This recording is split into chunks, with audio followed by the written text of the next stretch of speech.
સેવા એ જ જીવન મંત્ર.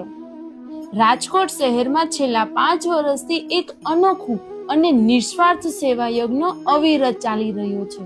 આ સેવા યજ્ઞને કાર્યરત રાખનાર શ્રી વિશાલભાઈ ભટ્ટ અને તેમનો પરિવાર છે. દરરોજ સાંજે તેઓ ભોજન લઈને રાજકોટના અલગ અલગ વિસ્તારોમાં પહોંચે છે. ઝૂંપડપટ્ટી હોય, રેલવે સ્ટેશન હોય, ફૂટપાથ પર રહેતા ઘર વિહોણા લોકો અથવા નિરાધાર વૃદ્ધો અને બીમાર લોકો માટે ટિફિન સેવા ઘરે ઘરે પહોંચાડવામાં આવે છે. શરૂઆતમાં વિશાલભાઈ અને તેમના પત્ની પોતે જ રસોઈ બનાવીને બાઇક પર નીકળી પડતા.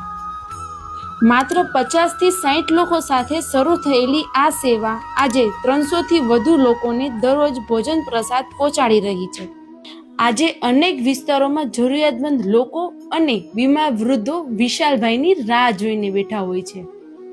જો આપ પણ આ સેવા યજ્ઞમાં સહભાગી બનવા ઈચ્છતા હો તો નીચે આપેલા નંબર પર સંપર્ક કરો.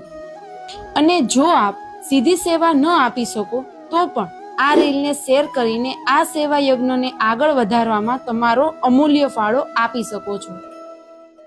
કારણ કે સેવા એ જ સાચી સંપત્તિ છે.